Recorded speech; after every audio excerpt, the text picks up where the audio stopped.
From the News Talk STL studios in St. Louis, it's The Right Mind Show with Todd Showalter. Tonight, making Christmas movies our wives can watch on the Hallmark Channel with film director John Hancock. Radio historian Brad Hildebrand reviews our show and tells us how to stay healthy this holiday season by eating lots of fast food. And the Right Mind studio band, Mitch Murphy and the Murphy Tones, now putting the fun in your dysfunctional world. Here's your host, Todd Showalter. Well, I hate to break this to you, buddy, but I don't think that we're going to be able to be influencers anymore. I know how much we were both looking forward to that, but I don't think that Like and subscribe. Thank you. Yeah, no, we can't. We're not stupid enough. I was recently. I don't know if you heard this story, but there's this influencer. Her name is Fior Simonello. Have you heard about Fior Simonello? I know Princess Fiona from the Shrek movie. She sounds a little different. Well, I think this is just Seaman Fior. Swallow was the last name you said? Seaman Swallow is her sister, I think. Okay. Or it could have been her brother. But anyway, I'll look her up. She is, get this, she got a nose job. Okay, she got a nose job, but there's nothing wrong with getting a nose job. She's a big, high-profile influencer on TikTok. But the reason that she got the nose job is so that her children would not have bad noses. Yeah, and so she was worried that her children that she has not had yet, that would have her bad nose. It didn't look bad to begin with, but she went ahead and had a nose job so that future generations would not have her nose. And I'm just thinking there's a lot of stupidity, okay, out there on the internet, and especially on this TikTok, which I was banned for life on, by the way. I don't know if I brought that up, but did you find it? Did you find it? This, can you? Because I'm not making this up. Okay, when I was first hitting the face with this little news nugget, I thought you got to be kidding me. But no, sure enough, this influencer who is out there trying to influence people, which is stupid to begin with, is apparently so stupid that she thinks that by getting a nose job, her children now will not have her previous nose. And I think it's dangerous, buddy. I think the fact that she's out there influencing people about what stupidity? I think we're too dumb to be influencers now. She's 19. Is she ready to have kids now and ruin the rest of her body? Because that's what happens when you have kids. If she's so vain, I wouldn't have kids at all. Well, I tell you what. I mean, it doesn't matter because she's planning early. I mean, but are they teaching stupid? I think she got her old. She's over there in Argentina. I don't know about the school system over there. Argentina. Okay, we can't be Argentinian. Don't cry for me. Well, I'm going to cry for her stupidity. I put her with that Jasmine Crockett and AOC and everybody. I bet you this influencer runs for Congress someday. I think that makes her perfectly qualified. But can you believe? I don't think. What are we going to do now? Go back to the hot dog stand? I mean, we're obviously not going to get to be influencers. Yeah, it looks like she also sang a song from the Disney movie Moana. You know, I hate Moana too. Moana. She sang that song. You're welcome. Just, I guess, as a future statement to her children. Do these influencers think that they're going to be bequeathing all of these videos and likes to their children? It's not real money. No. What are they bequeathing to their children later on? Like, I printed off all the Instagram posts I made. Here you go. Hopefully you can cash those in. I actually spent all my influencer money on this nose job. Which is now going to prevent her children from having her nose. Which seriously, I mean, I don't know. Along with that, I mean, this is the kind of week I've had so far. Okay? They say that the word of the year, according to the OED, the Oxford English Dictionary, the word of the year was rage bait. Rage bait. And maybe she's baiting us. Maybe we got baited by this girl. I don't think so, because it's on the internet, so it has to be true. She got the clicks, she got the rage, but she's too dumb to get sponsored by Ritz Crackers because they want nothing to do with this idiot. Oh, I see what you did there. Oh, it's all about the sponsorships. Hey, did I tell you about speaking of sponsorships, because you say sponsorships and we really don't have any sponsors anymore for this show. And ToddSprod.com. Go to the store. Yeah, you can't go to Studio Todd because that's part of my story. On our Right Mind show on my YouTube channel, okay, has been restricted. Okay, if anybody goes to it, it has been, because you mentioned, some recent shows aren't on there, so I went to check it out. Yeah, go ahead. It can't be restricted because we are governed by the FCC here on radio. And what? Exactly the same show that we do on the radio gets put onto YouTube. There's nothing for them to restrict. Well, they certainly did. I'll tell you what they did, gosh darn it. I get these little nuggets. I go on there, and I get this restriction, and they say, because my website, StudioTodd.com, which has all of my cartoons on it, okay, or at least it did, they don't think that's up to their community standards. They have restricted the Right Mind YouTube channel that I have, and this is the best part. To get past it, I have to take a 7-day community standard workshop. What is this all about? What is it, like a DUI? I mean, all I do is put cartoons up, and they don't like them. But as a result, they also restricted my whole website on Google. I mean, back in September and October, the big news came out that Google had been censoring conservatives during the Biden administration. Excuse me, Mr. Alphabet, it seems like you're still doing it. I believe they're doing it no bigger shame. and better. So anybody that wants to go see, How did we find out besides this? Well, how did we find this little thing out? Yeah. Because I went on there because apparently our shows weren't showing up. I thought it was something I did because my wife said it's probably your fault. And so I go and I check it out, and sure enough, I get this restriction. But what do you do for this workshop? 7 days, like, do you show up with a bunch of other restricted people and sit in a room and get brainwashed or something? I wasn't going to do it, I tell you, and I won't do it. I bet you they make you put a webcam on your face and hands, and they say, sit there for 7 days straight and not draw a cartoon. And then less hate has gone out into the world because you make some hateful cartoons, according to them. Our good friend Ken Williams from the Vic Porcelli show, he said that your newsletter was restricted as well. It is. And then when I click through some of the links on your cartoons that are on the front page of News Talk STL, great placement on the front page of News Talk STL. Go see Todd's cartoons now. When I had your old URL, the Studio Todd, it went to a red screen of death. Yeah, that's exactly what it does. And it says, do not go any further. Are you brave enough to click through the red screen of death? Well, it tells us you may see a cartoon. It's not only that, they say it may steal your personal information and all this stuff by going to my website. This is Google, all right? Because now, meanwhile, you can have porn and all kinds of other stuff out there floating around. They're perfectly fine with. But if you want to see one of Todd's cartoons, boom, you get the red flag of death. It's unbelievable. I want to call the CEO of Google, but he may be in India with the chickens. His name is Sundar Pichai, and he's going to be like, hello. Hello, my name is Steve. No, it's not. How can I help you? Steve, my cartoons aren't up there. Please hold. I cannot talk to you about this right now. I am talking to my influencer. We are getting nose jobs together so that our children will not be ugly. Boy, I tell you. Do you get all your Christmas shopping done? I got my Christmas shopping done a long time ago. It's coming up. I mean, it's a Saturday night. We're talking less than 2 weeks away at this point. I mean, unless you're listening to the show in July and it's a repeat, which doesn't even matter. But if you're listening to it in the right time frame, Christmas is a week and a half away. I have completed all of my Christmas shopping. How about you? Well, I have been looking for the white elephant gifts, like I said, and we pulled the trigger.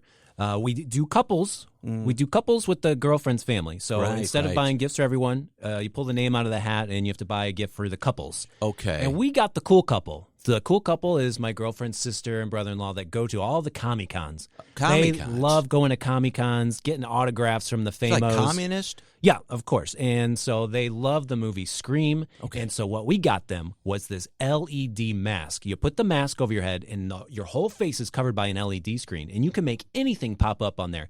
Like if you took a picture of your wang dang and then Which I do. And I then just you did put that it into now. the app, it would show up on the front of that face mask. And that is hilarious to me. But, of course, you could do Ghostface from Scream. He could be in there. And it lights up at night, too. So if you wear a black hoodie and you put this face mask on, you can be any monster you want. And I think that this gift, when it pops out of the box, it's going to overtake the entire party. I have confidence that this will be the talk of the town. Imagine I give someone a Christmas gift, white elephant. Right. Why is it called white elephant? I don't know. But let's say it's $100. If you say, oh, cool, I got $100. Yeah. There's not a single kid at that family Christmas party that's going to turn around and say, oh, let me play with that. But this mask is going to blow people's minds. Really? Now, this confidence, it's a mask. It's pretty cocky. I can't think of any other thing that would be better than this. You know, I've looked at Amazon. I've seen the soap on a rope that's shaped like poop with bits of corn in it. I love that. Pretty funny. Is that what you got me? But I don't think people are going to pass that around. I would. And then there's the trucker hat that says "I pee in pools." Pretty funny. Right. I don't think people are going to freak out and pass that around. Oh, can we just stop this whole thing? You're going down this whole avenue that I did not want to hear about. The reason I brought up, did you finish all your Christmas shopping, is who are you sitting across from right now? I wanted to make sure that you got my Christmas present. Okay, all this other stuff about your white elephants who I don't understand and all that's all fine and good. But did you get my Christmas present yet? Well, I don't know if you know, but I just did a test. Oh, my goodness, you just sent me a photo. I just read off a bunch of gifts, and then whichever ones made your eyes light up. Wow, this is it. That's for sure. That's what's going to get you. And it seems like it's the soap on a rope shaped like a poop with the corns in it. I love it, and it's by Big Mouth Inc. Why would a place called Big Mouth Inc., that's the name of the company, have a product which is a giant piece of poop with corn in it?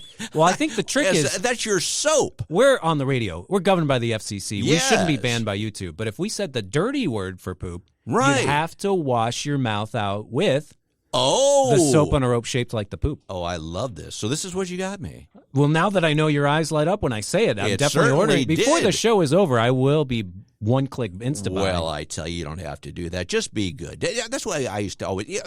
My parents would say, "Just be good. Just be like we were always bad." What do you want for Christmas? Not that we had any money to buy our presents, buy presents for our parents anyway, but just be good. And then we do something terrible like wreck the car, even though we were 10 years old.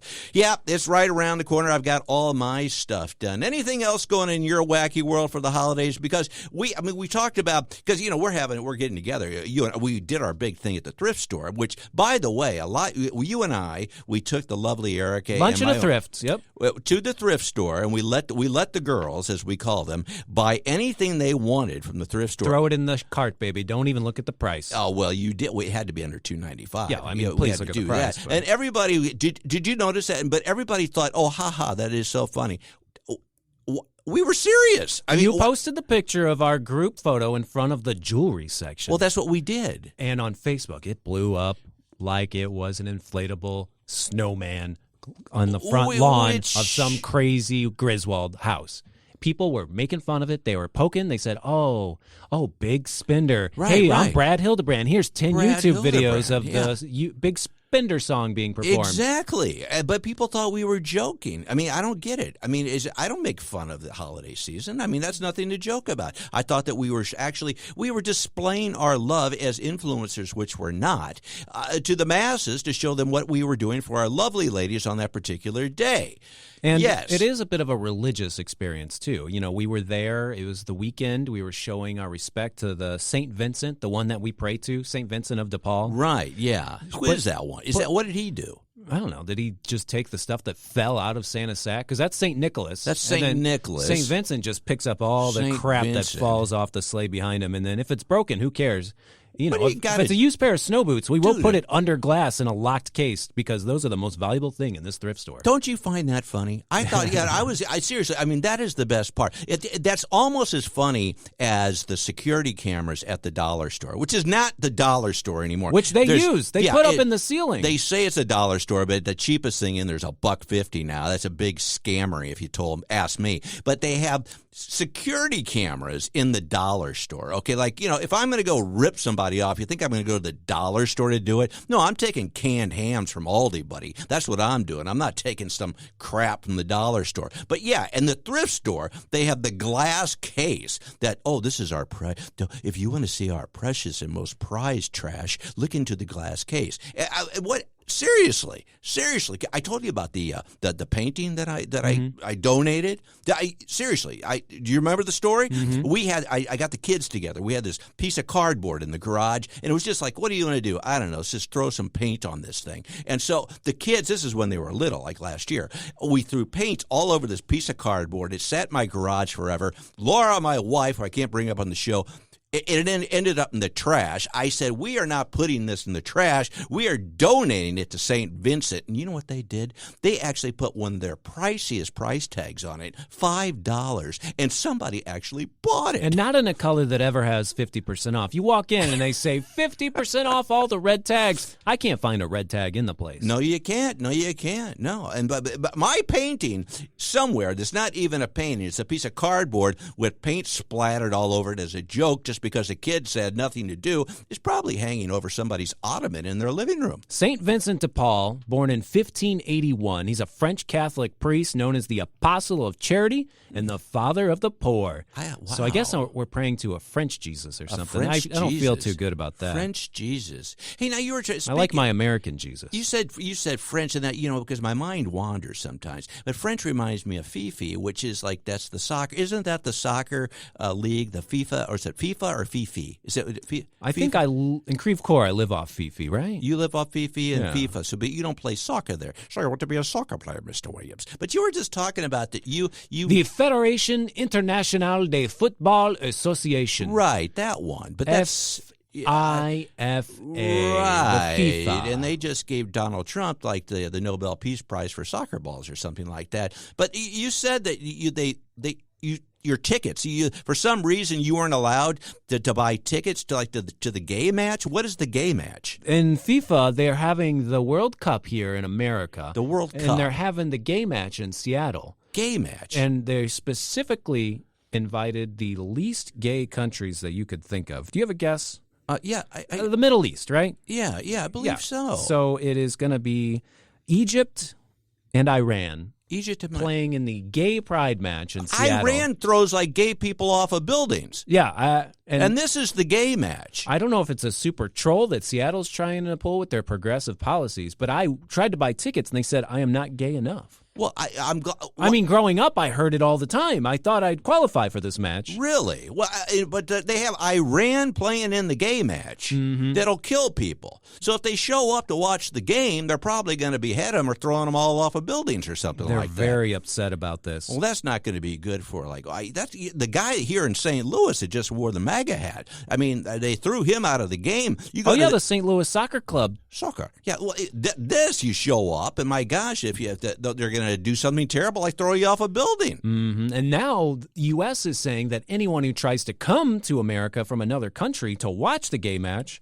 they got to get their social media checked for the past 5 years. You got to make sure you're on good terms. What's so that start mean? Deleting your social media now if you were ever mean to Trump or something. If you want to come to the gay match in Seattle.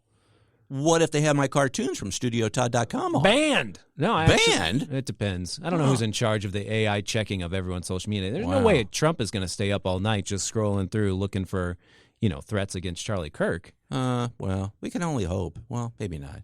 Hey, we got a wild show coming up, though, today. Wild and crazy we have a wild show. Come on, show ladies today. and gentlemen. Yes.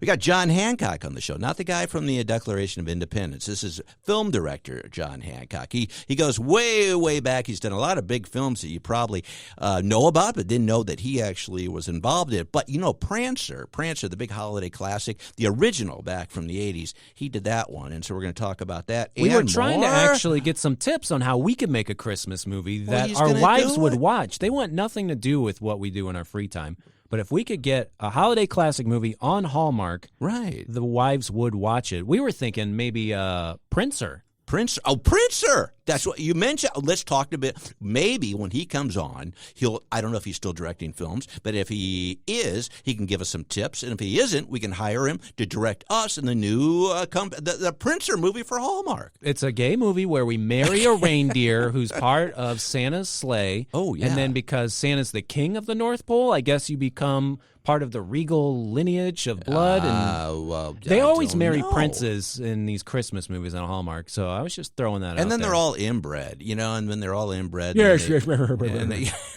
My blood is a weird color. And then they have everybody watching them on the Hallmark channel. Yeah. It doesn't make any sense. Well, we got him coming on. We also got Brad Hildebrand. We got Mitch is finally going to be back with his giant Christmas pageant spectacular.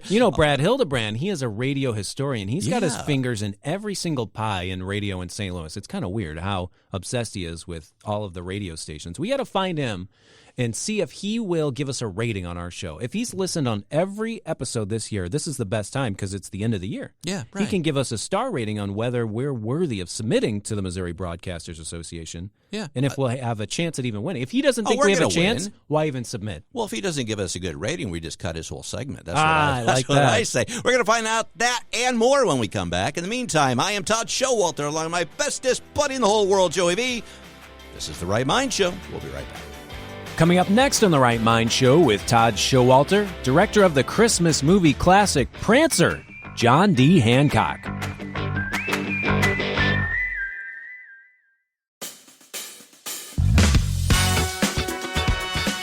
Welcome back to The Right Mind Show with Todd Showalter on News Talk STL. And now a man who hasn't let his children celebrate Christmas in over 30 years, ever since felony drug trafficker Tim Allen got the job of Santa back in 1994. Todd Showalter. Hey, we're back. I'm Todd Showalter, along with my bestest buddy Joey V. And on the line right now, I tell you what, we're talking about the holidays and all that goes along with it. One of my favorite holiday films is Prancer, and guess what, Joey? We have the director of Prancer on the line right now, Mr. John Hancock. How are you, sir? I'm fine. I'm happy to be there. Well, I'm glad that you're here with us. I tell you what, you've done a lot of films, so you go way back. We've done other shows together before, but for those that haven't listened, I'm going to recap some of your history. But you've done Weeds with Nick Nolte. You've done Bang the Drum Slowly with Robert De Niro. That was one of your first, I believe, way back. Yep. And but this Prancer movie, it's a holiday season. I wanted to have you on to talk about that. And one of the things, before I get into it, one of the things I noticed that everything now is CGI. Okay, everything's computer generated and all that.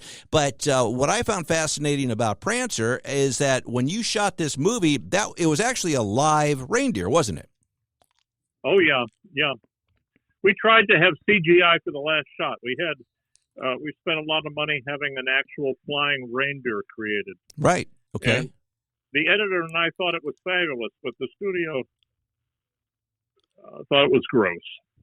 We ended up just with a little ball of light joining Santa's sleigh for the last shot. But the editor and I are still missing our one moment of CGI. Oh, well, I think it turned out great anyway. It had to be kind of difficult, sure. Don't you think? I mean, going back and looking at it, because I watched, you actually, there was a documentary that, what was the town that you actually did it in? It was in Three Oaks, Michigan, and last year they had Prancer-palooza to celebrate the 35th anniversary. Right, and it was a real big deal. Yeah. And somebody from there, they put together a documentary that kind of like went over the whole thing, and it was really neat to see, the whole town come together and really rally about that. One of the things, I mean, they shoot. We're in St. Louis, and so they shoot films here every once in a while. And what I find always so fascinating is, it's just.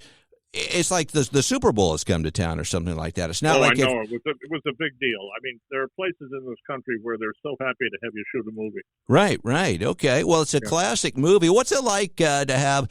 You've done a lot of films, but to have like a holiday classic that's going to be around years and years and years to come. I mean, how's that feel? It's got to be a pretty big accomplishment. Well, I didn't anticipate. I thought, well, do I really want to do a picture about a little girl and a reindeer? And my wife said, no, it'll become a Christmas classic. Do it. So I did. Yeah. And I didn't realize it would have the longevity that it has, but I'm of course extremely pleased. Okay. Well, what do you think of movies now? I mean, overall, I mean, you've seen things evolve over the years. I mean, what do you think the state of film is at this point?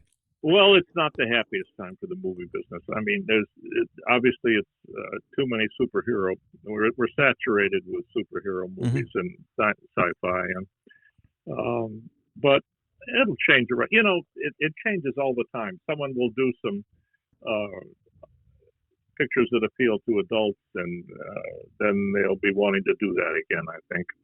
Well, you look at even now the state of streaming and everything. I mean, I've talked about this on other shows. I produce films myself, and one of the it's first of all, just getting the film made is a major accomplishment.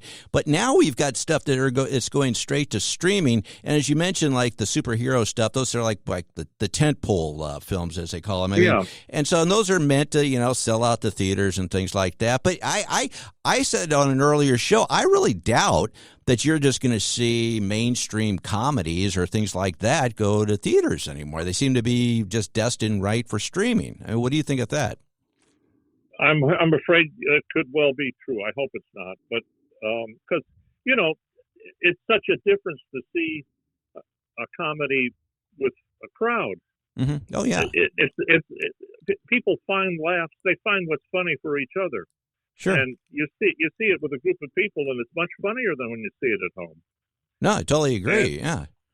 And I miss that. I saw Wicked for Good the other day with 3 people in the theater, right? I mean, well, and it's a different time. I mean, but at the same time, I think you've got a generation of people that don't realize what they're missing. I mean, there ought to be, like, I think, just some films that are made, just for the theater. And I don't know. I mean, I guess money's a major issue, but I mean, it's just a shame. And from my standpoint, now sometimes, I mean, once they're in the theater, and then afterwards, if you want to see them on streaming, I mean, that's fine. But I mean, some films just belong in the theater. I know, and you tell somebody that they've seen a comedy at home, and you say, "Gee, it was so funny." They say, "It was."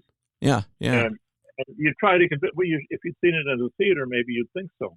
Yeah. And you cannot convince them. You cannot convince them.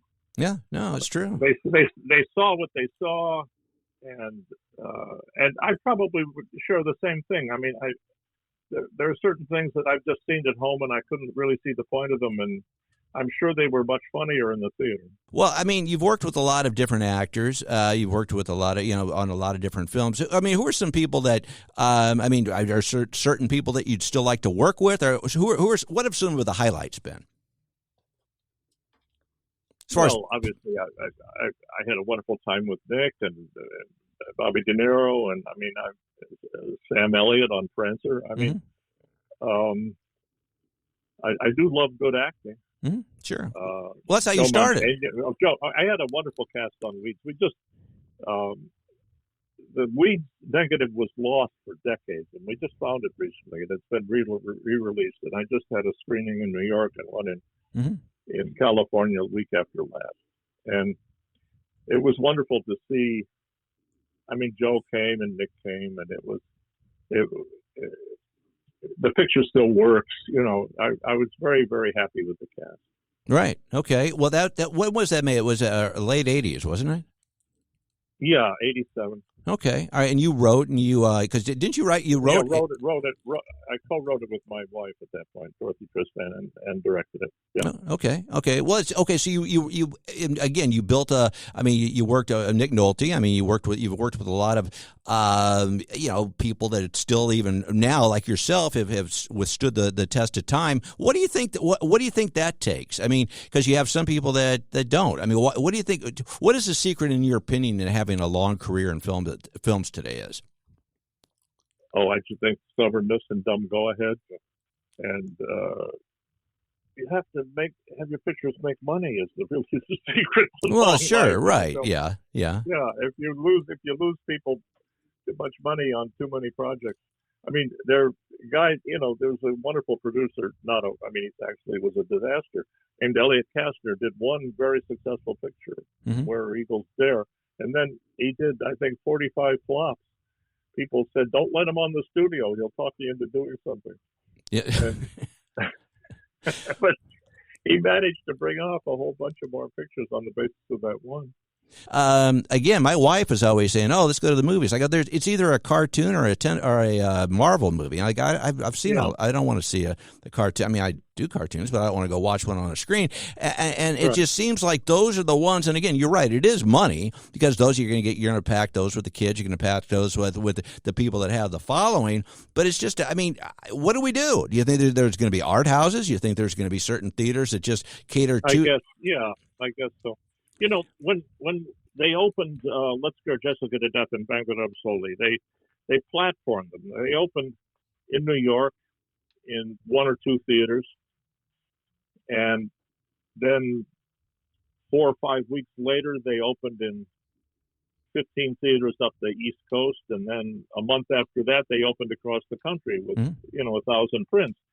So the idea was word of mouth would spread, and the reviews would trickle down to the smaller cities and magazine articles and this and that, but they don't do that anymore. They make 2,000 prints, 3,000, and they just open them everywhere at once with a big television campaign. So that the cost of television advertising is making the cost of opening a movie so big that the release costs more than it would, or almost as much as what it costs to make it. Mm-hmm. Right. Well, that then limits you to a certain kind of product. You can't gamble on chancier product because it takes the niche audience possibilities out of something, you know. Well, any last words before we let you go? It's always a pleasure to have you on. No, I have enjoyed doing what I do. I mean, I've really enjoyed it. I've loved directing, and I've had a happy life. So it's not all bad. Well, no, and you're still going at it too. I think that's the greatest thing. I've said. I mean, it's a profession and an industry like most of the arts where I think there is no retirement. I mean, I hate people that say, "Oh, I can't wait to retire." Why in the arts and things like that? I mean, what's the point of retiring? You're doing your best work in your latter years. I know. Some people retire at 26, right? Yeah, I don't get that. I'd be bored out of my mind, and my wife would be having me do all kinds of chores and stuff. So no, I'm never going to retire. Okay, it's good to talk to you again. Good to talk with you also. I appreciate it, and good luck with your script, and we'll be following how it goes. Take care. Thank you very much. Thank you. Well, there he goes. I mean, I wasn't able to get in, some tips about, or not tips, but just tips from him about our big, Flush movie that you and I are still trying to put together about the two plumbers. And no, we're not going to do that. Okay, we're not going down that. And I saw the finger hit the button. And so now we're moving on to the Inglourious Bastards meets Bad Santa. Meet Bad Santa. The sequel to Prancer called Blitzen. Santa's too drunk to kill Hitler back in 1944. What was Santa talking about? What was Santa doing when Hitler was in charge? I'll tell you what he was doing. When Hitler was a baby, he started the naughty list, right? Right. He was probably kicking over trash cans, putting firecrackers up frogs' butts. And Santa did nothing. Doing nothing, Mario Santa. And then he was so depressed seeing all these Jewish kids that were being killed that he started to get drunk. Santa was too drunk to kill Hitler, and then Blitzen took matters into his own hands, kicks Hitler's head off, and then saves the world from the terrible things. This could probably open in the Megaplex like next week. I mean, that plot right there. We had John Hancock, and he's worked on a lot of stuff. I mean, I think he's like 90-something, and so he's done all this. But that one idea that you just like basically, unless you've been thinking about it a long time, it sounds like you just put it together. I bet you that could be in the Megaplex. Do they still have Megaplexes? I hope Mr. Hancock listens to this episode once you tag him on Facebook, and he hears this idea, and he can have it. I just want to see it on the big screen. I don't care who makes it. It may have to be us, along with Castle, the Columbia Castle boy. What? Columbia Castle boy? The guy with the castle in Columbia. Oh, Adam Boaster. Boaster's Castle. Oh, I was awful amongst, and I don't know. I was still thinking about Santa Claus because you were talking about Santa Claus earlier, and I got to thinking about how fat Santa Claus is. But that reminded me that our next guest coming up, if he answers the phone, is Brad Hildebrand. He's a diet guru now, so maybe he'll have some tips to tell us how Santa and all of us that feel fat can get back in shape. What do you think of that? Perfect segue. I think so, too. In the meantime, I'm Todd Showalter, along with my bestest buddy, Joey V. This is The Right Mind Show. We'll be right back.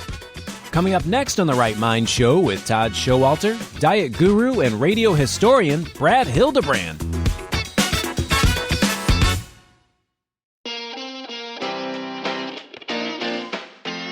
Welcome back to The Right Mind Show with Todd Showalter on News Talk STL. And now a man who accidentally decked the halls after eating too much Taco Bell on Christmas Eve, Todd Showalter.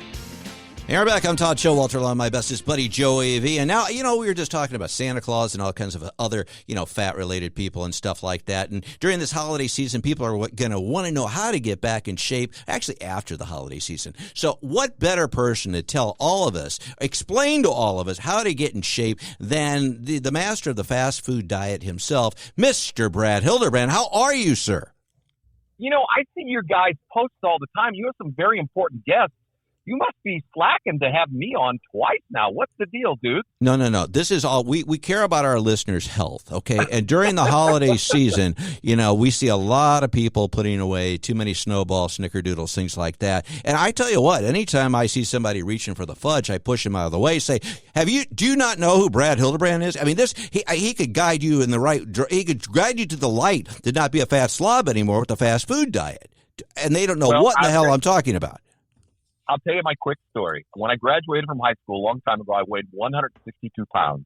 2 years later, and keep in mind I was very active in high school. I played sports, marching band, worked at Steak and Shake as a curb boy, ran my butt off. I was in great shape. Probably eating 9,000 calories a day, not gaining any weight. 162. 2 years later in college, I weighed 310, almost doubled in size. Okay? Wow. So then I met this woman. You always meet a woman. There's got to be a woman involved. Sure, and yeah. she didn't like me very much because I was a big, hefty guy. And I said, I'm going to lose weight so she'll like me. And I did. I went from 310 down to 190, and all I ate was fast food. Now, The crazy thing about this is I gain weight when I get off of fast food. If I start eating like regular kind of food, I gain weight. So I've cycled, I think they call it weight cycling, several times. So I've done this a bunch of times. Nobody ever believes me.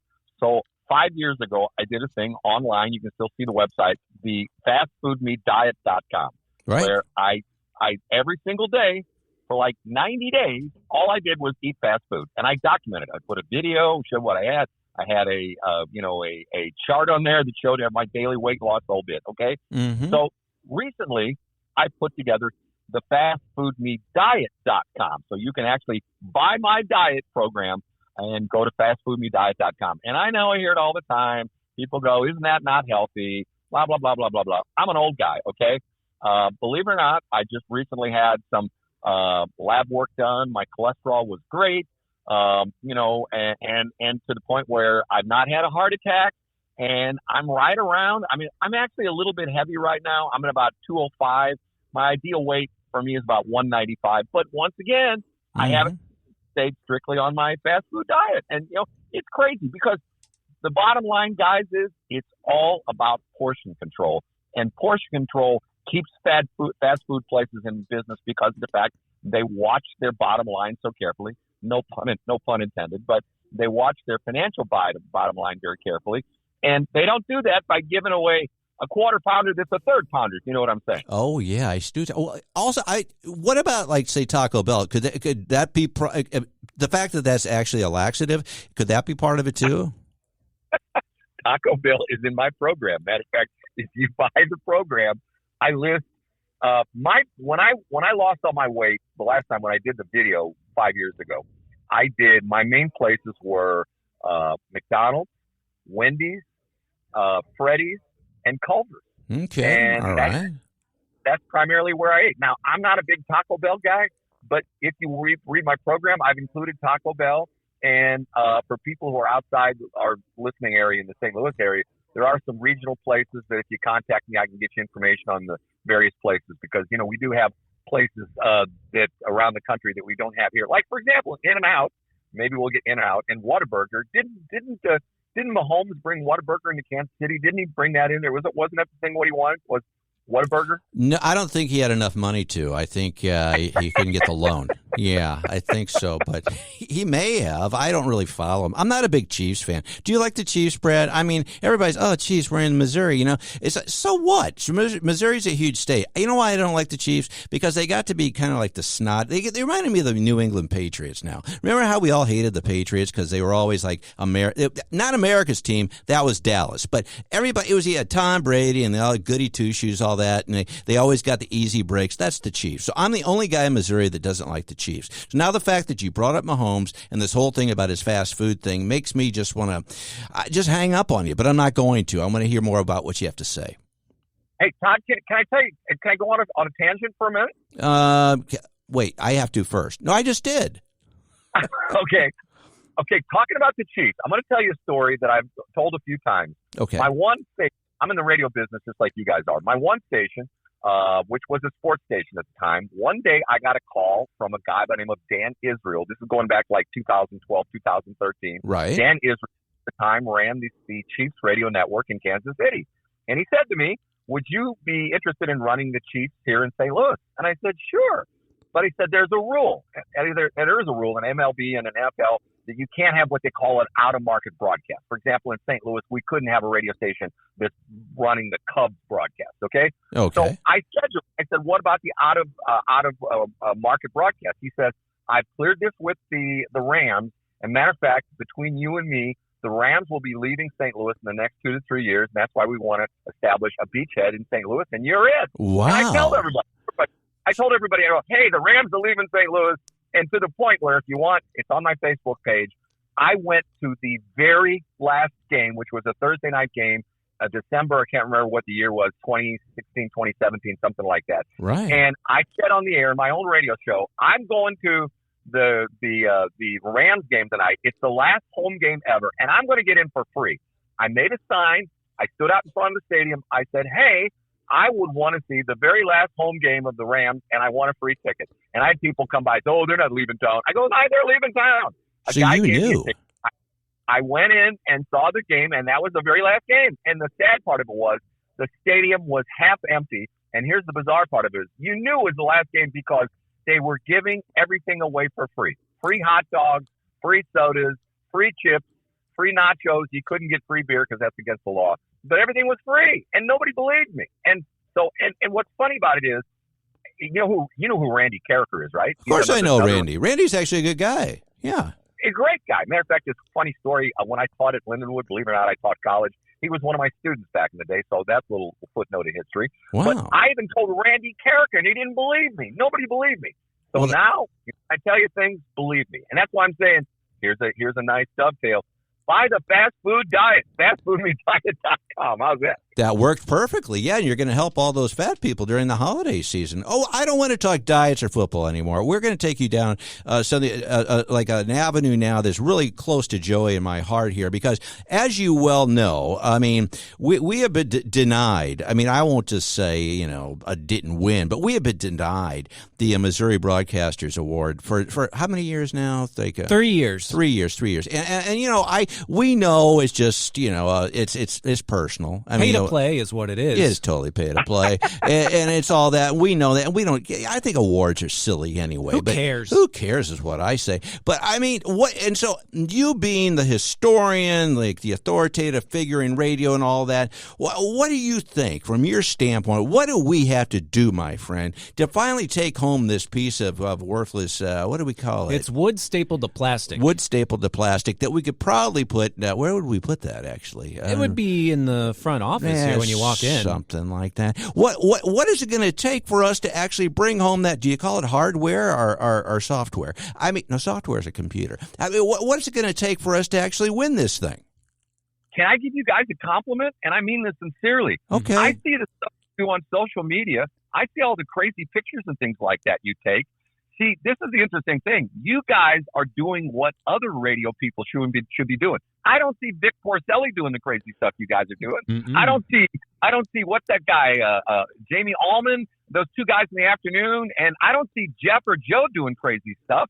But you guys are doing the crazy stuff. You're promoting well. You're promoting your show. I say they should put those other guys on the weekends, and you guys should be doing Monday to Friday. How's that? I think we're going to use this as our new promo. What do you think, Joe? Did you get all this?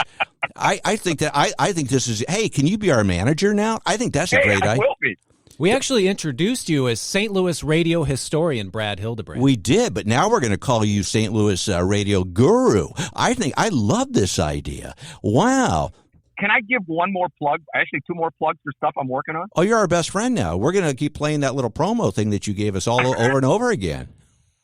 Okay, I have two more courses that I'm selling online. Okay. One of them is, and this is from my son, it's called The Perfect Traffic Stop, perfecttrafficstop.com. And it teaches you, when you get pulled over by the police, what to do to get out of a ticket. Okay. And I'm telling you. Are you there? It works, he says. Are you there? It works. It works. Yes, it works. It's one page. It says born white, I think, right? No. Oh, yeah. Okay, and the other course I have up, matter of fact, I got two more courses.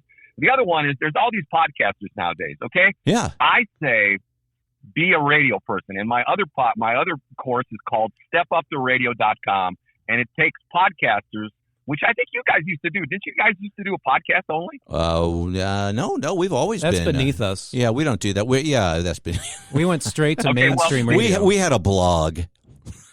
Okay, I'm glad you said that because the name of the course is Step Up to Radio, stepuptoradio.com. And my third course, both of your guys' wives secretly called me and said, could you do this course for our husbands? And I said, okay, fine. The other course is beagreatkisser.com. Oh. You want to know how to kiss? Beagreatkisser.com. How's that?